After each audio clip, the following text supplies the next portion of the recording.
It's at this moment I really wished I'd have packed that extra pair of pants. Hi, I'm Darren, and you're watching Grip Garage, and today we're going to Charlotte Motor Speedway. The Speedway is mainly known for NASCAR, but it's hosted a wide variety of other events, from IMSA races to IndyCar championships.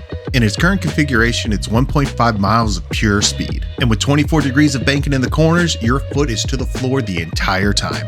The track boasts numerous configurations, but today we're driving the most recent version of the Roval. With 17 turns, walls inches away from the edge of the track, and chicanes on the straights to make sure you don't get overzealous, the track is equal parts pure excitement and sheer terror. It's an intoxicating combination that if unchecked will get you in trouble in a hurry.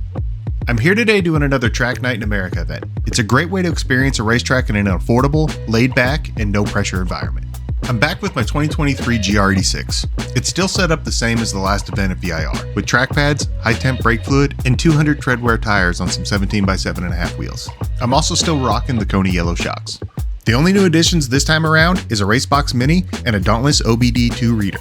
The Racebox Mini is a 25Hz GPS transponder that will allow me to better analyze my runs, and the Dauntless is hooked up to the car's CAN bus port so I can feed sensor data into my Race Chrono app.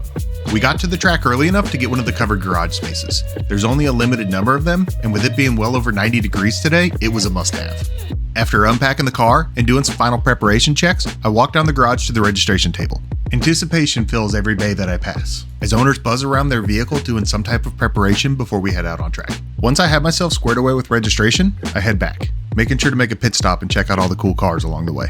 There was plenty of time before our first session, but eventually it was our turn to head out. The first session of the day was very slow. We didn't know the course, so we took our time to go ahead and learn it. We didn't want to get ahead of ourselves and end up in a wall. The second session was peak heat levels. Most of that time was managing temperatures on track.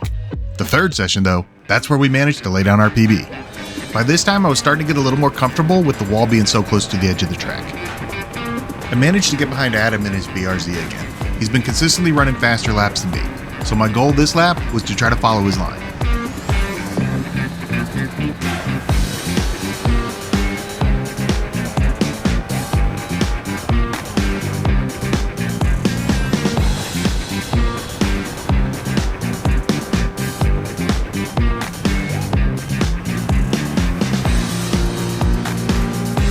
This hairpin turn leading back onto the main track has been a bane of my existence all day. I've been trying to figure out the best line that gives me the most speed out of it. Even with that said, I slowed down to let a Corvette pass. As if a car with double the engine and probably triple the horsepower needs any additional help to get by me. It makes short work passing both mine and the BRZ's underpowered engines. But with my foot to the floor, I managed to pick up enough momentum to catch up to the BRZ, just in time to scrub it all off going into the chicane.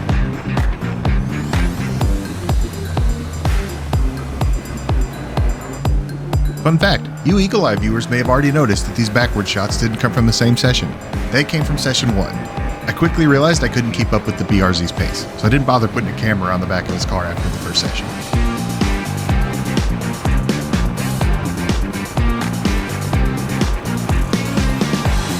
Going into the last few turns, I haven't quite yet noticed that I'm getting ready to hit my PB. I'm too focused on trying to follow those BRZ's lines.